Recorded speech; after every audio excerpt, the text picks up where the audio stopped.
Thank you, Abraham. I'm a student of yours for the last 6 months.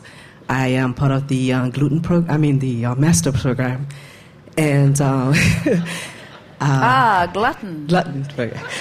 My life has transformed over it, and I'm here for fine-tuning, I think, and really take it to another level. My 7-year-old son, I tried to get him ready for Martin Luther King weekend, and so I went trying to give him a history of what happened for school.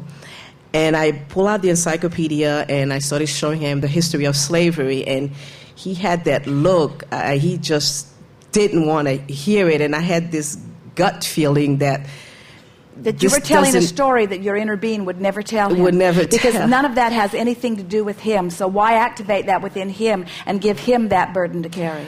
Because I wanted to prepare him at home before he gets it in school. I wanted him to be... He could go to school and daydream.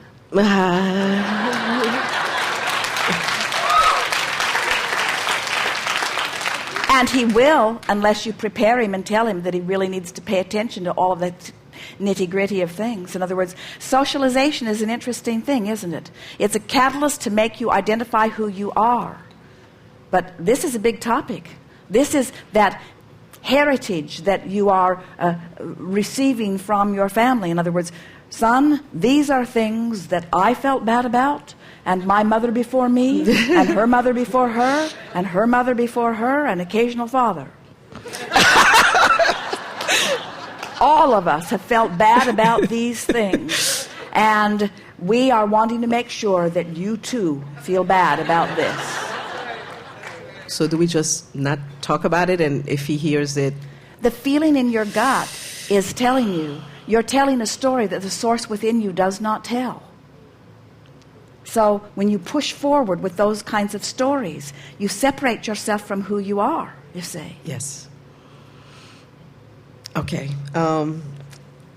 Okay. I guess he'll deal with it. He won't have to deal with it.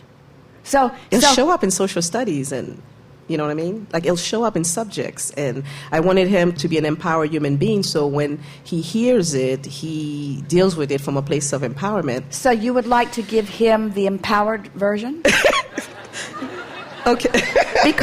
We're asking because when you give him the empowered version, it won't feel like a knot in your stomach when you give it to him. Right. So the empowered version goes like this. The story through the eyes of Source goes like this. All of us are born into this environment of contrast, and some of us really hit the ground running. And there was a man that you will hear a lot about. His name was Martin Luther King, and he was such a man. He was born understanding that things could be so much better than they were.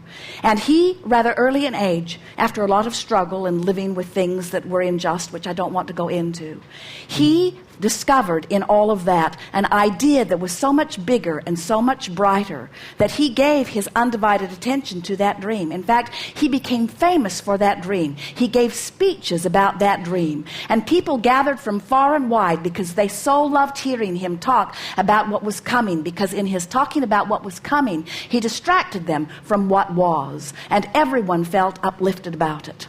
But he practiced it for a while, and as long as he was telling the story to himself and to those who were close, to those that really believed the dream with him, he held himself in vibrational alignment with the dream. I practice that every day, son, say to your child. I practice that every day. It is my quest to stay in vibrational alignment with my dream and not let the reality of what is bind me. I want to be progressive and continue to move beyond. And then this dear man, I suspect that what happened was that as he got out there with so many others looking at him, that somehow, some way, he lost sight of his dream momentarily. His stream moved faster and faster and faster and faster. But he was surrounded by those that he began, even though it was never his plan to do it, to begin to push against. And when one pushes against in a very fast-moving stream, abrupt things happened. He was shot, say to your son. He was shot by those who did not understand him, and by those who did not even want to understand him. And in one fell swoop, this man who had conjured and given birth to this magnificent dream reemerged powerfully into the non-physical where he lives it fully. Say to your child, I believe that he still speaks to you from his broader non-physical perspective. I believe that his dream still lives. And I believe that no one needs to get shot over it if none of us push it in the faces of those who do not understand. It's trying to get others to agree with us about our dreams that causes backlash. But when we just dream them ourselves, when we come into alignment with who we are, the resources of the universe come into alignment with us, and all dreams are answered from all perspectives, no matter who is asking. That's the story of this man that I want you always to remember, because there are a lot of versions going on. There are those who are still dreaming the dream. And I know with every fiber of my being that that's the way he would want you to hear this story. Okay. That was his dream. Okay. Thank you. Good time for segment of refreshment. We are complete.